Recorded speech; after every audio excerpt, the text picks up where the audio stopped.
36 అధ్యాయం 36 నుండి 32 నుండి 36 వచనం వరకు ధ్యానించుకుని ఆరాధనలోకి వెళ్దాం. మీ నిమిత్తం నేను ఇలాగూ చేయట్లేదని తెలుసుకొనుడి. ఇదే ప్రభువైన యెహోవా వాక్కు. ఇశ్రాయేలులారా, మీ ప్రవర్తన గురించి చిన్నబోయి సిగ్గు పడుడి. ఇక్కడ 31వ వచనంలో, అప్పుడు మీరు మీ దుష్ప్రవర్తనను, మీరు చేసిన దుష్క్రియలను మనసులోకి తెచ్చుకొని మీ దోషములను బట్టి హేయక్రియలను బట్టి మిమ్మల్ని మీరు అసహించుకుందరు. దేవుడు ఏం చేస్తాడంటే, ఇశ్రాయేల్ని విమోచించి వారికి ధర్మశాస్త్రాన్ని ఇచ్చాడు. దేవుడు వారికి తోడుగా ఉన్నాడు. వారెప్పుడు కూడా కనానులో ఉండాలని, శ్రేష్టమైన పాలుతేనలు ప్రవహించే దేశంలో ఉండాలని, పవిత్రంగా జీవించి పరిశుద్ధుడైన దేవుని కట్టడలను గైకొని ఆయన సేవించాలి వాక్యానుసారంగానే వారిని విమోచించాడు. అయితే పరిశుద్ధ స్థలాన్ని దేవుడు కనాన్ని పవిత్రపరిచాడు అనుకునే దాని పేరు పవిత్ర భూమి, హోలీ ల్యాండ్. అయితే హోలీ ల్యాండ్ని వాళ్ళు అన్ని జనుల ఆచారాలను అభ్యసించి దేవుని యొక్క ఆజ్ఞలన్నింటినీ గైకొనకుండా విగ్రహారాధన చేస్తూ, ఈవెన్ దేవాలయంలో దేవుని మందిరంలో కూడా విగ్రహాలను పెట్టేసి అంత నీచ స్థితికి ఆత్మీయంగా వాడు దిగజారిపోయినప్పుడు దేవుడు ఏం చేశాడంటే తన ఉగ్రతను ప్రకటించాడు. నేను మిమ్మల్ని ఏం చేస్తాను, బబులోనుకి పంపేసినప్పుడు అక్కడ తిరిగి బానిసత్వంలోకి వెళ్తారు. అక్కడ మీ ఇష్టానుసారంగా జీవించడానికి ఉండదు. అందుకనే ఎప్పుడు కూడా దేవుడు ఎవరి దగ్గర ఉంటాడు అంటే పవిత్రుల దగ్గర, పరిశుద్ధుల దగ్గర ఉంటాడు. మనలో ఉంటాడు, పవిత్రుల్లో ఉంటాడు, పరిశుద్ధుల్లో ఉంటాడు, పరిశుద్ధులతో పాటు ఉంటాడు. అయితే ఇక్కడ పరిశుద్ధులు ఎవరూ లేరు. భూమి మీద ఎవరైనా ఉన్నారా? ఎవరూ లేరు. ఏదో రకంగా మనమంతా ఎవరో అపవిత్రులు. అయితే మనల్ని పవిత్రపరచడానికి యేసుక్రీస్తు ప్రభువు వచ్చాడు కదా. మనందరికీ తెలుసు, సిలువ వేయబడి రక్తం కార్చి చనిపోయి తిరిగి లేచాడు. విశ్వాసం ఉంచాము. ఇది మన పాపము మనం పోగొట్టుకోలేమని, ఆ పాపపు శిక్ష మరణం తర్వాత ఆత్మ నరకం అని భరించలేమని, యేసు ప్రభువే మనకి తెలియకపోయినప్పటికీ కూడా ఆయన వచ్చి చనిపోయి తిరిగి లేచి సువార్త ద్వారా తెలియజేశారు. కాబట్టి ఆ యేసు ప్రభుని అంగీకరించడం ద్వారా యేసుక్రీస్తు ప్రభు రక్తంలో మనం ఒప్పుకున్న పాపాలన్నీ కూడా క్షమించబడ్డాయి, కడగబడ్డాయి. ఓకే, ఎప్పుడు కూడా అపవిత్రతను మనం దాచిపెట్టుకోకూడదు. ఏం చేయాలి? ఒప్పుకొని విడిచిపెట్టి క్షమాపణ, ప్రభువా క్షమించు అని దాన్ని విడిచిపెట్టి పవిత్రంగా జీవించాలి. పవిత్రంగా జీవించినప్పుడు ఇప్పుడు వరకు మీరు లోకంలో ఉన్నారు కదా, మీ హాస్టల్లో ఉన్నారు, మీ ఇంట్లో ఉన్నారు, అది లోక సంబంధమైంది. అయితే ఇప్పుడు దేవుని మందిరానికి వచ్చారు. దేవుని మందిరం పవిత్ర స్థలం. ఇక్కడ పరిశుద్ధుడైన దేవుడు ఉంటాడు, మనల్ని పరిశుద్ధపరిచే దేవుడు ఉంటాడు. తర్వాత మనం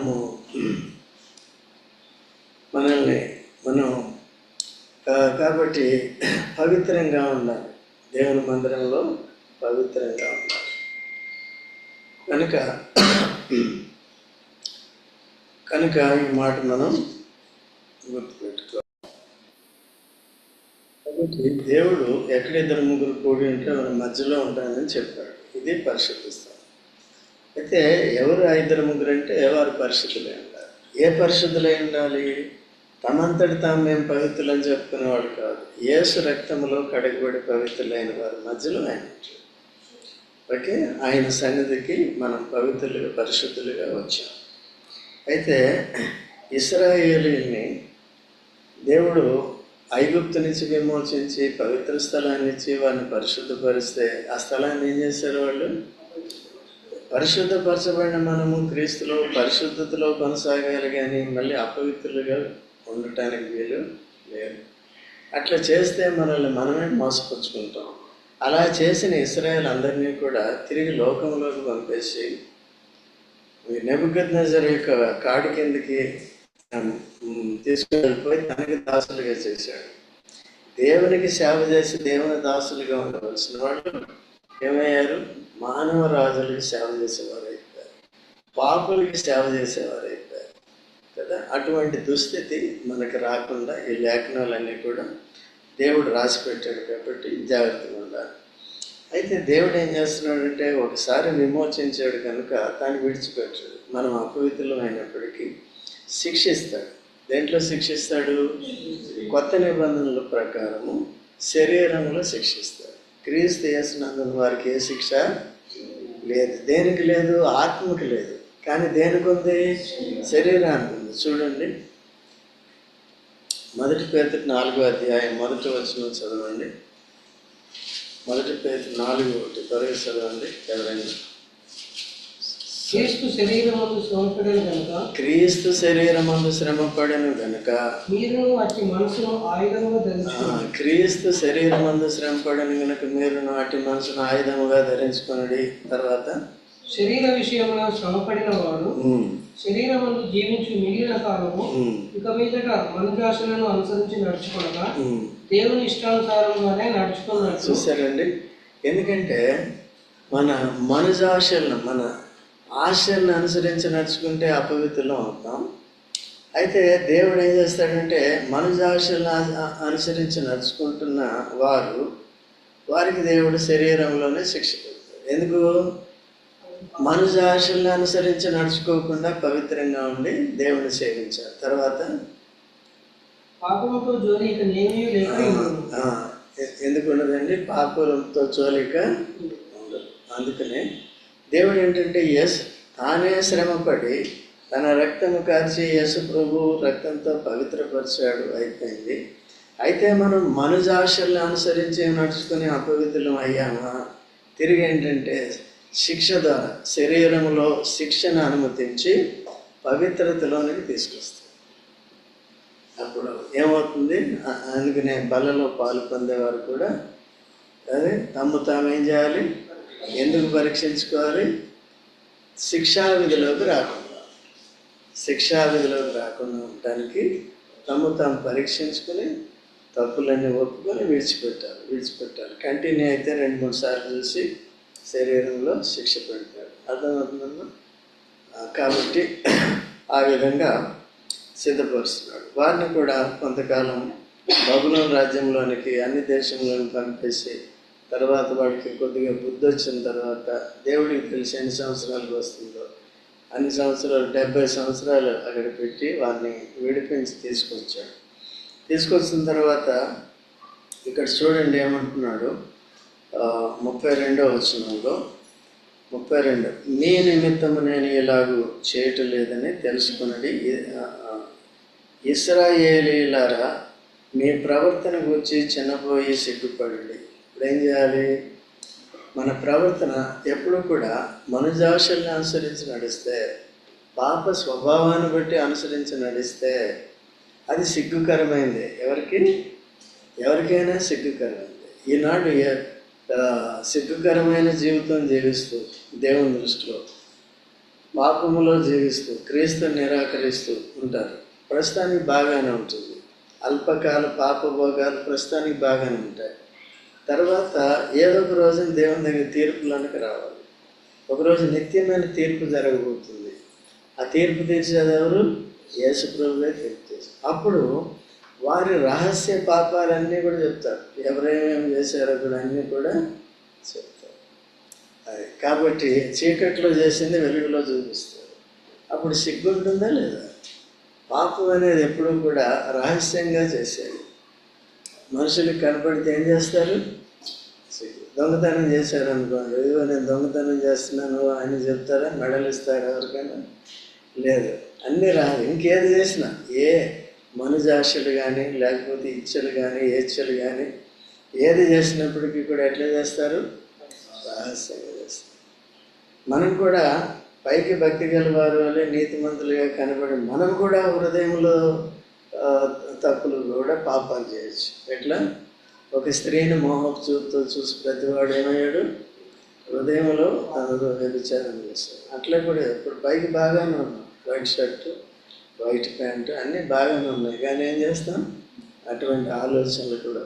సో దాన్ని కూడా ఏంటంటే మనం పరీక్షించుకొని పవిత్రపరచుకోవాలి. అటువంటి తలంపుల్ని మన హృదయంలో పెట్టుకోకూడదు. వెంటనే అపవిత్రమైన తలంపులని ప్రభువా క్షమించని అడిగి వదిలేదు. మనం ఒప్పుకుంటే ఆయన క్షమించి కడిగి పవిత్రపరుస్తారు. ఓకేనండి, ఇది సహజం. కనుక ఇక్కడ అందుకనే కొత్త నిబంధనలో కూడా మీరు చూడండి 6వ అధ్యాయం రోమేలకు రాసిన పత్రిక, రోమేలకు రాసిన పత్రిక 6వ అధ్యాయం, దయచేసి 6వ అధ్యాయం 21వ వచనం చదవండి. అప్పటి క్రియల వలన మీకేమి ఫలం కలిగను, వాటిని గురించి మీరు ఇప్పుడు సిగ్గుపడుతున్నారు కాదా? ఇప్పుడు ఎప్పుడైతే మనం సత్యం తెలిసిందో, అది అపవిత్రత అని తెలిసిందో, దానికి ఆత్మకి శరీరానికి కూడా శిక్ష ఉంటుందని తెలిసిందో, యేసుప్రభువుని అంగీకరించి క్షమాపణ పొందిన తర్వాత అవి సిగ్గుకరంగా ఉండాలి కదా. అయితే దేవుని వాక్యం ద్వారా దేవుడు మనల్ని హెచ్చరించినప్పుడు కదా, దేవునికి అయిష్టమైనవి పాప భోగాలతో కూడిన క్రియలు అవన్నీ కూడా సిగ్గుకరమైనవి.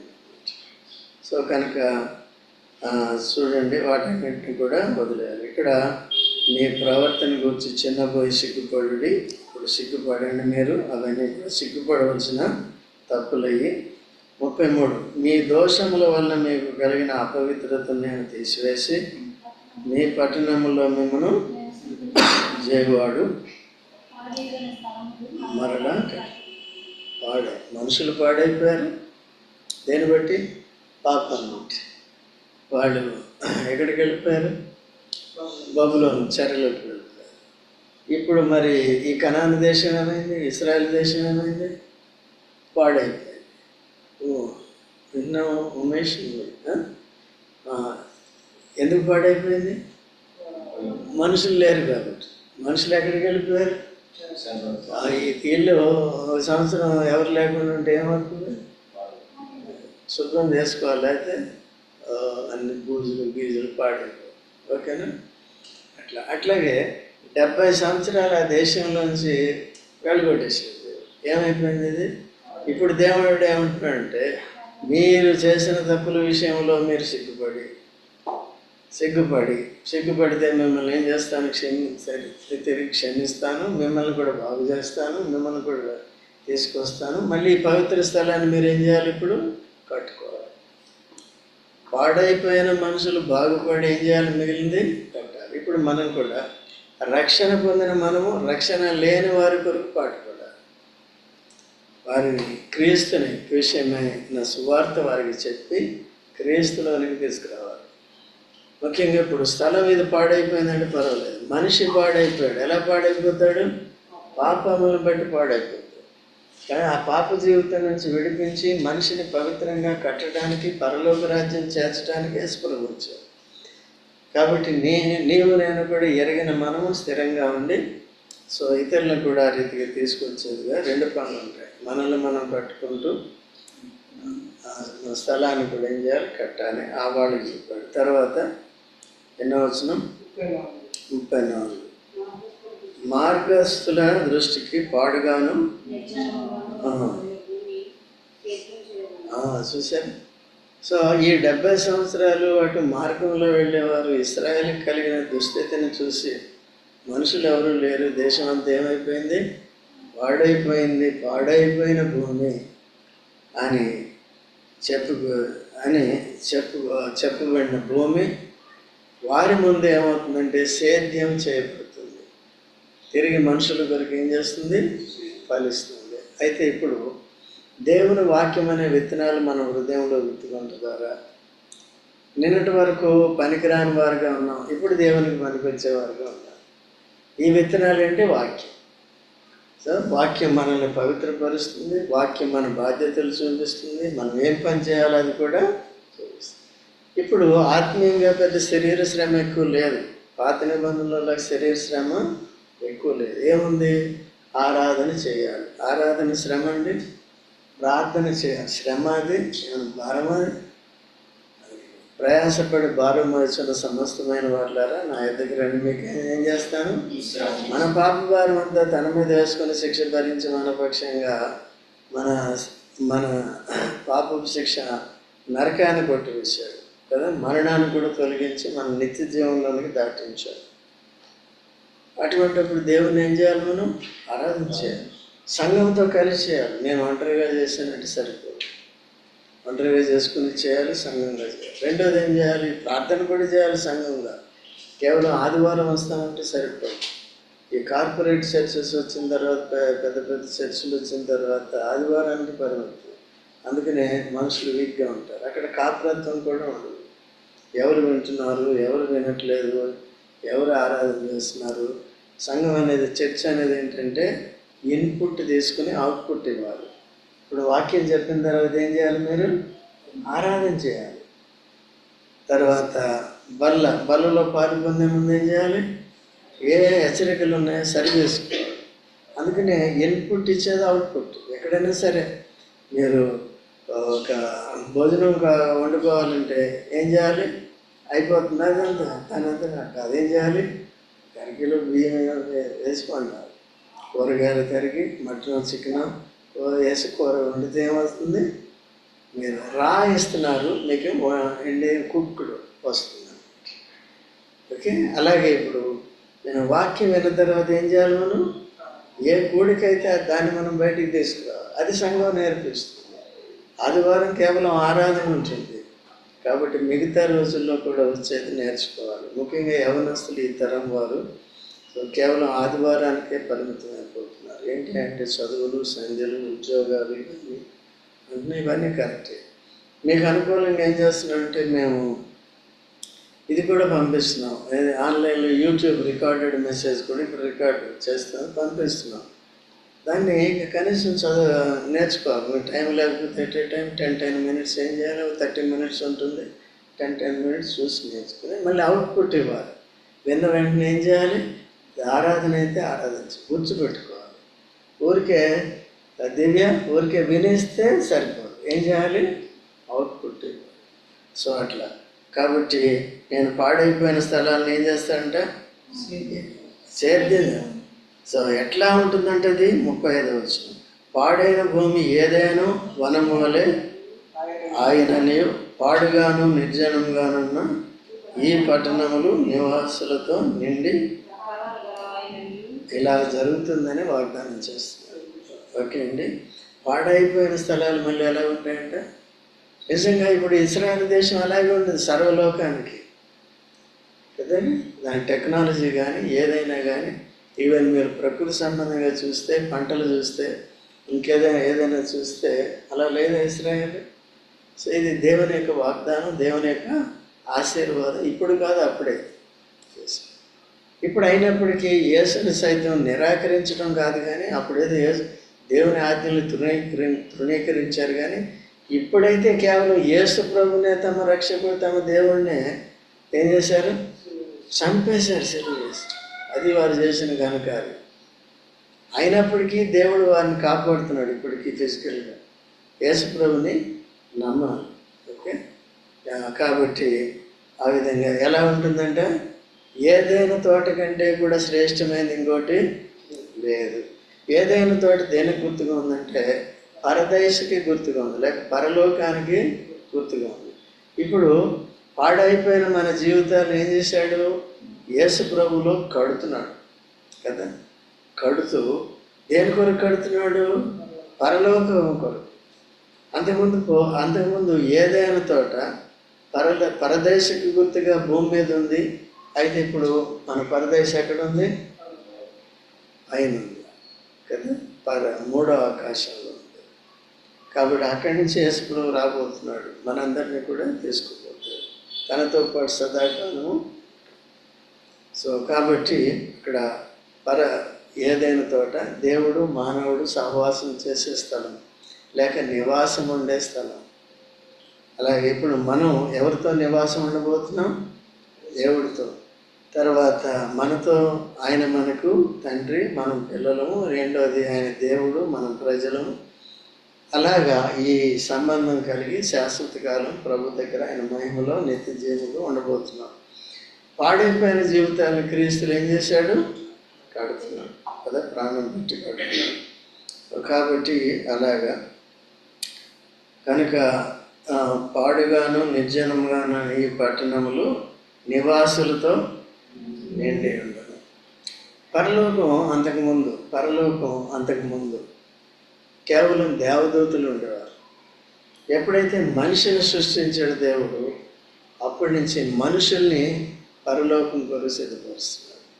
ఇప్పుడు ఎవరుంటారు పరలోకంలో? దేవదూతలతో పాటు రక్షణ పొందిన మనుషులు. ఆదాముకి కూడా రక్షణ అవసరమైంది. ఆదాము కూడా పరిపూర్ణంగా సృష్టించాడు, కానీ పాపం చేశాడు. పాపం చేసినప్పుడు ఏమైంది? శిక్ష వచ్చింది. అయితే వెంటనే జంతువును వధించి వారి పాపాన్ని పరిహరించి వారి దిగంబరత్వాన్ని కప్పి వారిని తిరిగి సమకూర్చాడు. అయితే ఆదాములో పుట్టిన మనమంతా పుట్టుకతోనే పాపలం కనుక క్రీస్తు చనిపోయి తిరిగి లేచి మనల్ని కూడా ఏం చేశాడు? రక్షించాడు. అయితే నమ్మిన వారికి రక్షణ, నమ్మని వారికి శిక్ష కదా. అందుకనే నమ్మి ఏం చేయాలమ్మా? దివ్య తీసుకోవాలి, అన్నీ తీసుకోవాలి. ఓకేనా? కాబట్టి జాగ్రత్తగా. తర్వాత ఆ విధంగా పరలోకాన్ని ఇప్పుడు ఎవరితో నింపుతున్నాడు? రక్షణ పొందిన వారితో. తర్వాత మనం కూడా దాంట్లో ఉన్నాం కాబట్టి ధన్యులు అన్నమాట. పరలోకానికి వెళ్ళిన వారే ధన్యులు. అది శాశ్వత ధన్యత. ఇక ఈ కొన్ని రోజులు ఉండేది భయంకరమైన నరక శిక్ష నుంచి కూడా మన ఆత్మ రక్షింపబడింది. తర్వాత 36వ వచనం. అప్పుడు యెహోవానైన నేను పాడైపోయిన స్థలములను కట్టువాడుననియు పాడైపోయిన స్థలములలో చెట్లను నాటివాడుననియు మీ చుట్టూ శేషించిన అన్యజనులు తెలుసుకొందురు. యెహోవానైన నేను మాట ఇచ్చి ఉన్నాను, నేను దాన్ని నెరవేర్చుతాను. యెహోవా అంటే సర్వశక్తి గల దేవుడు, సృష్టికర్త అయిన దేవుడు. మాటిస్తే దాన్ని ఏం చేయగలుగుతాడు? నెరవేరుస్తాడు. అయితే మనం ఏం చేయాలి? తన వాగ్దానం నెరవేరాలంటే మనం ఏం చేయాలి? నమ్మాలి, విధేయత చూపించాలి. విధేయత చూపించాలి. ఇప్పుడు వాళ్ళు 70 సంవత్సరాల చెరలో ఉన్న వాళ్ళంతా కూడా ఈ వాగ్దానాలు విని వారు కూడా మారు మనసు పొంది సిద్ధపడి ఏం కావాలి? ఇప్పుడు వచ్చేది నేర్చుకోవాలి. అట్లా మనం వచ్చాం, సంపూర్ణంగా రావాలి. ఇంకా కొంతమంది బాప్తిజం తీసుకోకుండా ఉంటారు. కొంతమంది అది వాక్యాన్ని అర్థం చేసుకున్న రోజు ప్రార్థన చేయటం, ఆరాధన చేయటం, వాక్యం చదువుకోవటం, మందిరం ద్వారా వాక్యం నేర్పించబడుతుంది, చెప్పబడుతుంది, వర్తమానాల ద్వారా నేర్చుకోవటం. సో ఆత్మీయ పరిపక్వతలోనికి వెళ్ళాలి. లేకపోతే మనం కూడా ఏమవుతాం?